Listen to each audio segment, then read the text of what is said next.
કેમ છો ગીર સોમનાથ? આજે અવર ગીર સોમનાથની ટીમ આવી ચૂકી છે નિરાધારનો આધાર આશ્રમ પર અને આજે ગીર સોમનાથ જિલ્લાના કલેક્ટરશ્રી અને અવર ગીર સોમનાથની ટીમ સાથે આરતીને નિહાળી.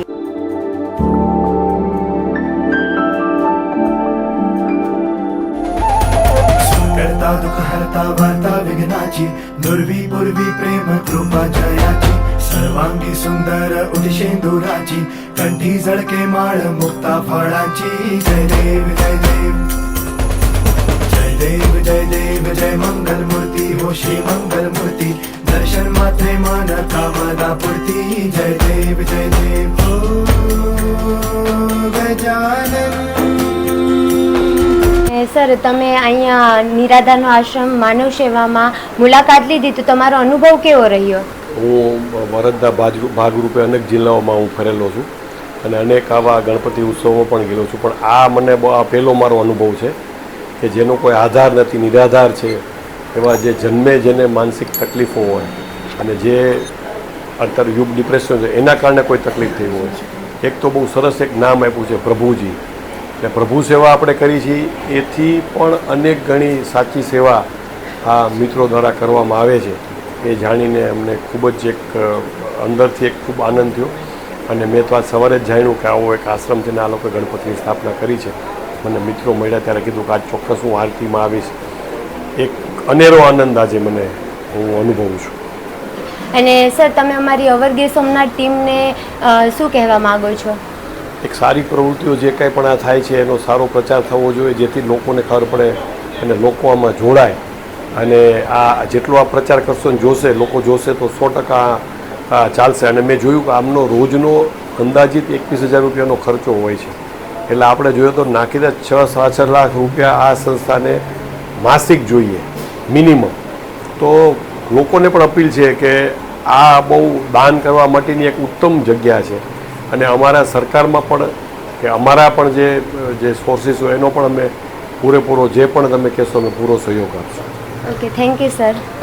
सब मेरी खातिर तू हिलाया इस धरती का तू जो दाता इसे संवारूंगा है दीवाना लंबोदर पीतांबर परिवर वंदना सर्व सुंदर वक्र तुंड त्रिनयना रासमाचा मंडा है सदना संकटी पावावे निर्वाणी रक्षावे सुवर वंदना.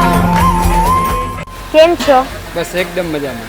અને તમે આશ્રમની મુલાકાત લીધી તો તમારો અનુભવ કેવો રહ્યો?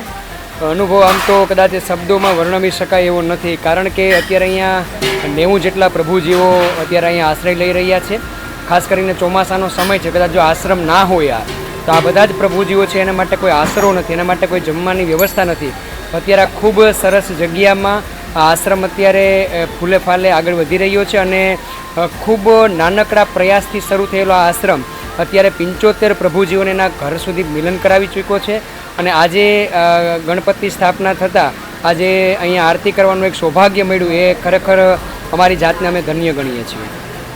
Thank you. અને તમે જણાવશો કે આશ્રમનો ઇતિહાસ શું છે? આશ્રમ છેલ્લા 6 વર્ષથી કાર્યરત છે. અમારો મેઇન ધ્યેય એવો છે કે આપણે જ્યારે પણ ગમે ત્યારે રસ્તા પર જતા હોય ત્યારે આપણે ઘણીવાર જોતા હોય છે કે એવા અમુક વ્યક્તિઓ હોય છે જે ખૂબ મેલી ગયેલી હાલતમાં ફરતા હોય છે, રસ્તા પર પડેલું જમી લેતા હોય છે. તો એવા વ્યક્તિઓની અંદર અમે પ્રભુજી સ્વરૂપ નિહાળી એમને આશ્રમમાં લાવી અને તન મનથી સેવા કરીએ છીએ. અમારો મેઇન ધ્યેય છે કે આ જેટલા પણ આવા વ્યક્તિઓ છે જે રસ્તા પર હેરાન થઈ રહ્યા છે એ ખરેખર કોઈને કોઈ પરિવારમાંથી આવતા હોય છે. એટલે અમારો મેઇન ધ્યેય એવો છે કે જેટલા પણ આવા વ્યક્તિઓ છે એમને એમના પરિવાર સુધી પહોંચાડવા. અત્યારે જે આશ્રમમાં કેટલા પ્રભુજીઓ છે અને ક્યાંથી આશ્રમની શરૂઆત થઈ તો તમે અમને જણાવશો?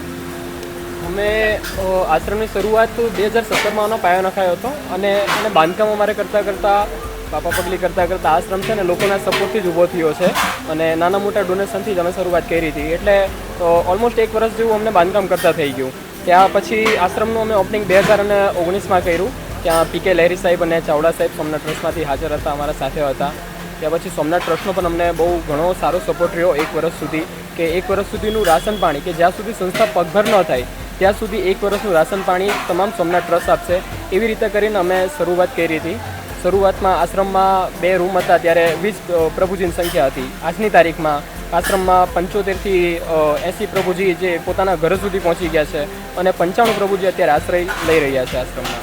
જેમ તમે જોયું કે અવરગીર સોમનાથ ટીમની સાથે જિલ્લા કલેક્ટરશ્રી પણ આવેલા હતા અને આરતીનો આનંદ માણ્યો અને નિરાધાર આશ્રમ એ સેવારૂપી છે અને એને બિરદાવી રહ્યા છે. તો આવા જ વધુ વિડીયો માટે અત્યારે જ સબસ્ક્રાઇબ કરો અવરગીર સોમનાથને.